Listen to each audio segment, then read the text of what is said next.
Now, I've used a lot of helmet cameras over the years, all the way back to when I rode to Moscow. Well, then it was a little bullet camera connected to a digital video recorder, a DVR. And when we're making Adventure Bike TV or any of the other motorbike travel adventure shows that I've done, it's always been really important to be able to capture exactly what I'm thinking when I'm filming right at that moment, you know, capturing the emotion and exactly what you're thinking at a specific point in time. Now, it might be reviewing a bike, it might be seeing a wild camel in the desert for the first time. And to get the best quality sound, I always need an external microphone plugged into the camera. Now, some helmet cameras are better suited to this than others. So take, for example, this little Midland. So not the most well-known of helmet cameras, but it's been a great camera for me because you can plug an external microphone into it just here. And many others like this Garmin Verb, for example. It needs an adapter for an external microphone, and then they only work without their waterproof cases. So it's not a lot of good if it rains. I'm also really keen to be able to listen to music and to speak on the phone whilst I'm riding, very safely of course.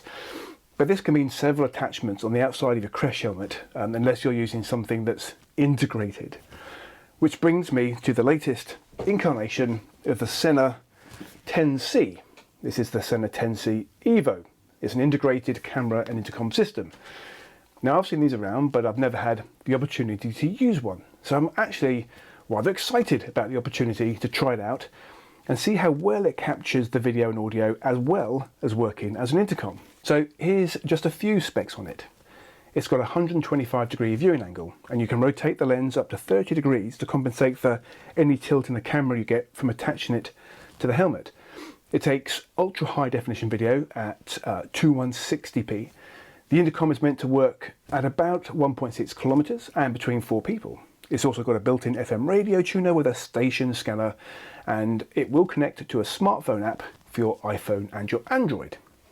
As it's a single integrated unit, there is just the one main unit which clips onto the outside of the crash helmet, so there's no additional antenna or batteries that need to get pushed up into the lining of the helmet. It comes with a boom microphone and a wired microphone so that you can fit it into a flip-fronted helmet or just a regular helmet. Now, fitting was pretty easy. It took me about 20 minutes, pretty standard stuff. And now I just got to go and take it out for a spin and see how well it works.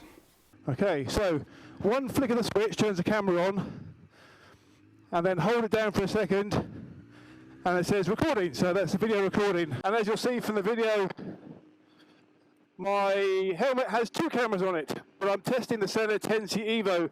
And the reason why I've got 2 cameras on is I want to have a really clear view of how the pictures compare when I'm riding exactly the same route in exactly the same conditions, same level of light.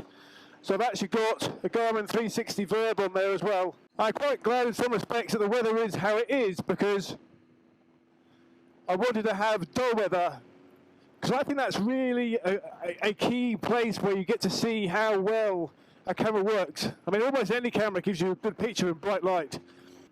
Now, the Evo's been going because that's what's recorded my voice. So I'm going to see how that comes out.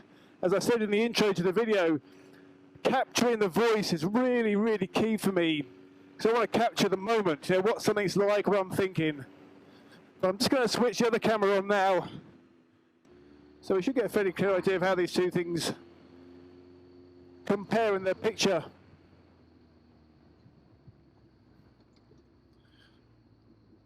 And for anybody that's vaguely interested,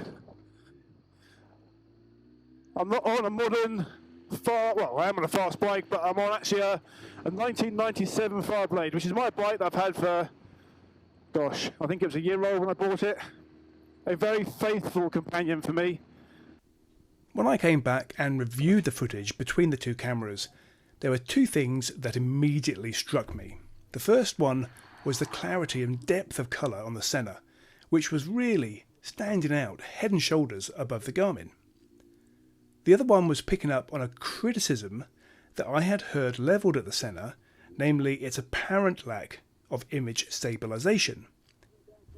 If you look very, very closely, it's not quite as stable as the Garmin.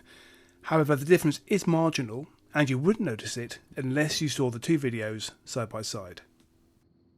I've not had a chance to take the Sena on a big trip yet and check out how long the battery lasts, particularly for me as I use the camera on and off during a day's riding.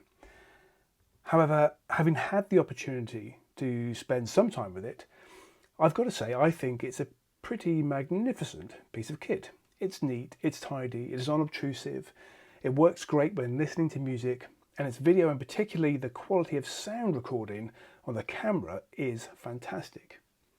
So I will come back to you with more next year when I've had a chance to use it extensively.